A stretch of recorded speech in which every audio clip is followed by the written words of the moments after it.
Pessoal, tudo bem? Vamos iniciar aqui a nossa terceira aula da disciplina de Física 2, aqui pela Faculdade Netcom, do curso de Engenharia Eletrônica, certo? Então temos aqui como tema da nossa terceira aula, a absorção de calor. O livro que nós estamos referenciando a nossa aula é justamente esse de capa verde, que vocês podem observar abaixo, que é do Halliday, Resnick e Walter, que é Fundamentos de Física, volume 2, certo? Que é a nona edição de 2011 da editora LTC. Então, como eu já havia comentado, né, a nossa aula vai ser sobre absorção de calor. Mas antes da gente comentar sobre a absorção de calor por sólidos e líquidos, vamos revisar rapidamente duas questões relacionadas à dilatação térmica sobre a aula passada, né? A segunda aula, onde nós vamos botar uma questão de superficial e outra questão sobre dilatação volumétrica. Então, como vocês podem observar aqui, né, nessa questão, temos aqui uma placa, né, de 0,4 metros quadrados e coeficiente de dilatação superficial igual a 2 vezes 10 elevado a menos 5, é aquecida de 20 graus Celsius até 200 graus Celsius. Tudo bem? Então, o que está se pedindo na questão?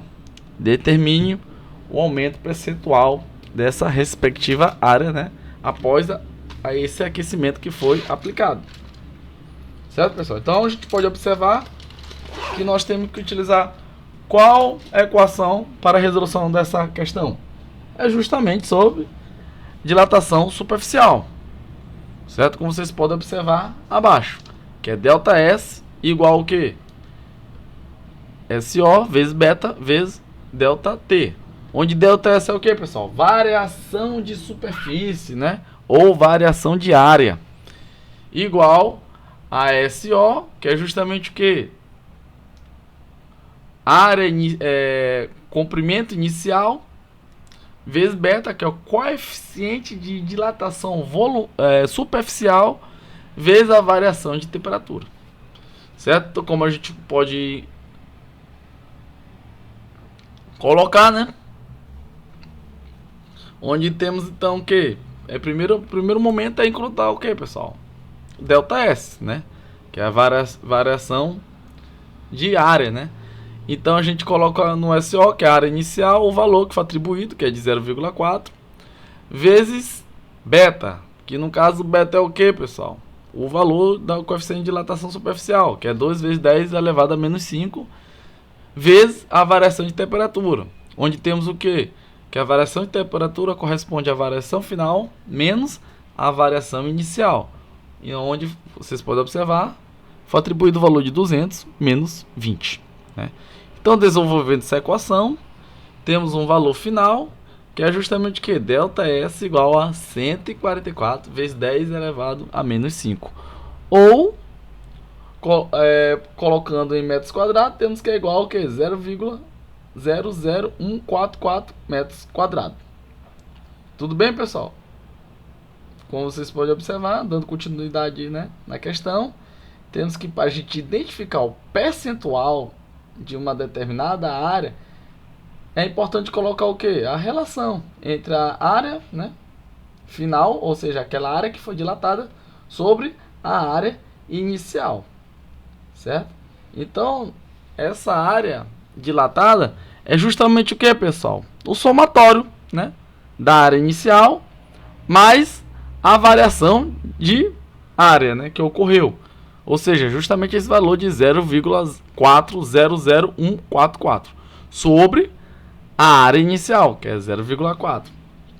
Certo? Então a gente aplica o que? Vezes 100%. E temos o valor de quanto? 100,036%. Ou seja, a gente pode identificar, né, com esse resultado, que ocorreu o que? Uma variação de 0,36%. Ou seja, a placa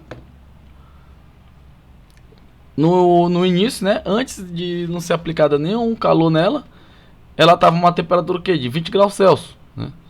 Então, quando ela passou a ter 200 graus Celsius, ela dilatou 0,36% de sua área. Certo? Então aqui agora temos uma questão de volumétrica, né? Onde temos uma substância ao ser submetida a uma variação de temperatura de 80 graus Celsius, sofreu dilatação, aumentando seu volume em 10 litros, né? Então calcule o coeficiente de dilatação volumétrica dessa substância, considere o que? O volume inicial, 500 litros. Certo, pessoal? Então se a gente está trabalhando uma questão de, como vocês podem observar no enunciado, sobre dilatação volumétrica, consequentemente vamos inserir qual? A equação de dilatação volumétrica, né? Como vocês podem observar aqui embaixo, abaixo de dados, né? Porque como temos aqui os dados atribuídos da questão, ΔV é o que, pessoal? É variação, né? Entre o volume final menos o volume inicial, né? Que ele deu na questão, que é valor de 10. E a variação de temperatura, pessoal, também foi colocado na questão 80 graus Celsius. E o volume inicial, 500 litros. Então, colocando na equação de dilatação volumétrica, temos que ΔV é igual volume inicial vezes gama vezes ΔT. Certo? Então, atribuindo os valores que a gente já colocou ali nos dados, na equação, temos que o valor final, que é justamente o coeficiente de dilatação volumétrica, deu 2,5 vezes 10 a menos 4 graus Celsius. Tudo bem, pessoal? Então, só para finalizar relacionado à aula passada. Certo, agora vamos dar início à nossa aula. Temos então, pessoal, o que caracteriza a absorção de calor, né?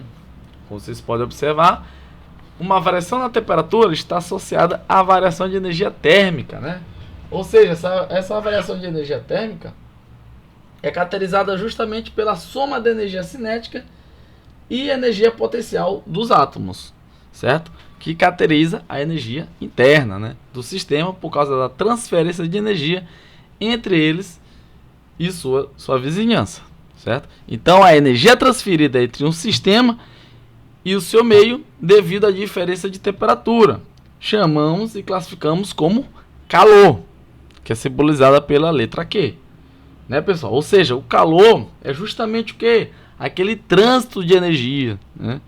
Porque, como a gente sabe, quando dois corpos diferentes estão em um mesmo ambiente e quando estão em contato, ou quando um objeto está em um ambiente, é importante que identificar a temperatura de cada corpo para que entre em equilíbrio térmico, né? Ou seja, para dois corpos entrar em equilíbrio térmico, deve ocorrer o que? Uma transferência de energia.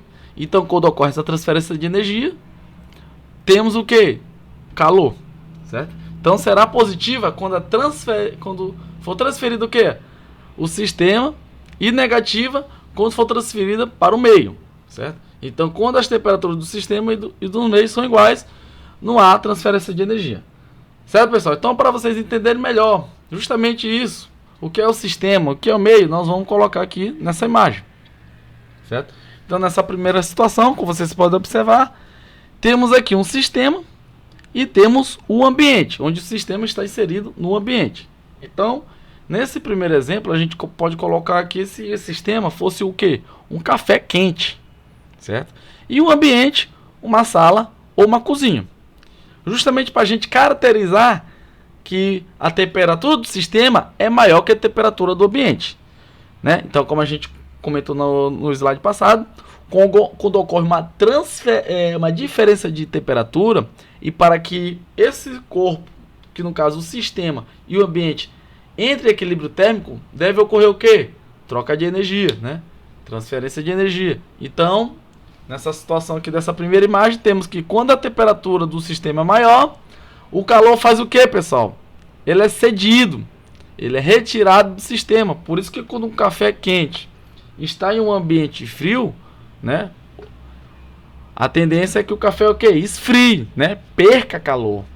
Então o sistema perde energia em forma de calor, certo? Então a gente pode caracterizar que o calor é menor que zero nessa situação. Justamente o quê? Porque o calor está negativo. Já aqui no meio, podemos observar que o sistema, a temperatura do sistema está igual ao quê? Está igual à temperatura do ambiente. Então, quando a temperatura do sistema é igual, não há transferência de energia. Ou seja, a temperatura do sistema é igual à temperatura do ambiente. Então, o calor é igual a zero justamente para justificar e caracterizar que não está ocorrendo o quê? Transferência de energia. Já nessa terceira situação, como vocês podem observar abaixo, podemos classificar o sistema como fosse um suco gelado, ou uma água gelada, ou um refrigerante gelado, e o ambiente, a sala, a cozinha, certo? Então a gente pode observar que a temperatura do ambiente é maior que a temperatura do sistema, certo? Então nessa situação o sistema vai receber calor ou absorver calor. Então temos que quando a temperatura do sistema é menor, o sistema recebe energia na forma de calor. Tudo bem?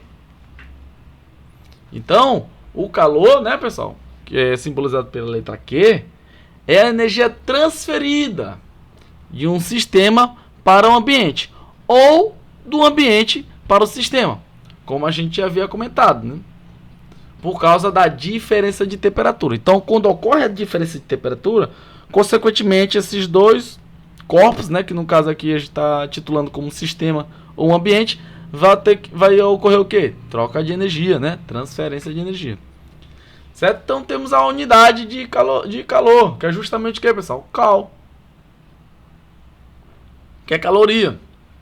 Que é a quantidade de calor que aumenta a temperatura de 1 grama de água de 14, né, 50 graus Celsius para 15,5 graus Celsius. Certo? Então, temos também outras unidades, que é a BTU, que é a unidade térmica britânica, e temos a Joule, né, pessoal? Que caracteriza justamente o valor de 4,1868 joules, né? Ou seja, se eu quiser fazer a conversão de caloria para joules, eu faço o quê? Uma caloria corresponde a 4,1 joules, né? E quando eu quero de joules para calorias, eu faço o quê? Divido esse valor de joules para encontrar o valor de caloria que eu estou procurando. Tudo bem? Então é importante identificar essa relação. Essa unidade, né, que é a unidade térmica britânica, a BTU, que é a quantidade de calor que aumenta a temperatura de 1 lb de água de 630 Fahrenheit para 650 Fahrenheit, ele é pouco usado, né, em questões. Como a gente vai colocar, né, em exemplos para vocês identificarem essas situações. Certo? Então, pessoal, vamos identificar então as equações que regem com o calor, né? Ou seja, as questões de calometria. Então temos aqui a primeira, né, que é inserida na equação do calor, a capacidade térmica, né? Ou seja, a capacidade térmica, caracterizada pela letra C, de objeto, é a constante de proporcionalidade entre o calor Q recebido ou cedido pelo objeto e a variação de temperatura do objeto. Ou seja, pessoal, é a razão entre o calor recebido, né, ou o calor perdido por um corpo e a sua respectiva o quê? Variação de temperatura, né? Porque se eu tenho um objeto, se está entrando calor ou está saindo calor, consequentemente, internamente temos o quê? Uma variação de temperatura, né? Então, a capacidade calorífica tem unidade de energia por grau ou energia por Kelvin, como vocês podem observar aqui no exemplo. Tudo bem? Aí é a unidade da capacidade térmica. Então a gente pode credenciar essa equação como vocês podem observar que a quantidade de calor é igual ao quê? A capacidade térmica vezes a variação de temperatura. Tudo bem? Agora outra questão que é muito importante a gente evidenciar é o calor específico, né? Ou seja, dois objetos feitos do mesmo material, por exemplo, mármore, têm uma capacidade térmica que é proporcional ao quê? A sua massa. Então, assim é conveniente definir que a capacidade térmica por objeto de massa ou calor específico, né, pela letra C. Como vocês podem observar, temos essa equação, que o calor específico é igual ao quê? A capacidade térmica sobre massa, certo? Então, que se refere não a um objeto, mas uma massa unitária do material que é feito do objeto. Ou seja, pessoal, a capacidade térmica, o calor específico é a razão entre a capacidade térmica de um corpo e a massa desse corpo, certo? Onde agora, botando como evidência o calor, temos que o calor é igual ao que? A massa vezes o calor específico vezes a variação de temperatura. Tudo bem? Então temos que a unidade, né, de calor específico é justamente o que? Cal por graus Celsius. Tudo bem? E temos o calor específico molar. Lembrando, pessoal, não se esqueça dessas equações, porque elas vão ser usualmente utilizadas, né? E temos o calor específico molar. É uma característica circunstância, né? A unidade mais conveniente para especificar a quantidade de uma substância. E é o mol, né? Definido pela seguinte fórmula. Ou seja, pessoal, é um valor atribuído, né? Que um mol representa 6,2 vezes 10 elevado a 23 unidades elementares de qualquer substância. E temos também, pessoal, outra questão muito importante relacionada ao calor, a outra equação, é a famosa calor de transformação ou calor latente, né? Que é a quantidade de energia por unidade de massa que deve ser transferida sobre a forma de calor quando a amostra sofre uma mudança de fase. Ou seja, pessoal, tem situações que ocorre mudança de fase, por exemplo, o metal, o zinco, o cobre, ele está no seu estado sólido e vai para o estado que? Líquido. Quando ocorre essa mudança de estado, a gente caracteriza como calor de fusão, né? Que é o calor latente de fusão, ou calor de transformação de fusão, onde a temperatura interna desse objeto ela não varia, ela é constante. Só ocorre o quê? Mudança de estado. Então, quando ocorre mudança de estado e não ocorre mudança de temperatura, nós estamos falando de calor de transformação ou calor latente, que é representado pela fórmula Q igual massa vezes o calor latente, certo? Ou seja, temos então que o calor de fusão, temos essas duas situações, que o L pode ser tanto calor de vaporização quanto calor de fusão. Lembrando, calor de vaporização é quando estamos no estado líquido de qualquer material para o estado gasoso, né? Então, para a água em sua temperatura normal de evaporação ou de condensação, certo? Então aqui podemos atribuir esse valor na situação quando estamos falando sobre água, né? E temos aqui para quando calor de fusão, para a água em sua temperatura normal de congelamento ou de fusão, o famoso LF. Temos então que, só como critério de explicação, temos que quando ocorre a transformação de estado do estado líquido para o gasoso, a gente observa um valor de 33, kJ por quilograma, né? Isso aqui no exemplo relacionado à água.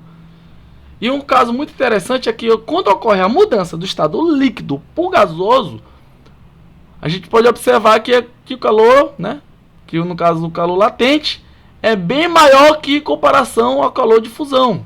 Então, quando ocorre a transformação do estado líquido para o gasoso, é inserido o quê? Mais calor para ocorrer essa transferência, em comparação quando é do líquido, quando é do sólido para o líquido. Certo? Então, muito obrigado, pessoal. E aqui encerramos nossa terceira aula.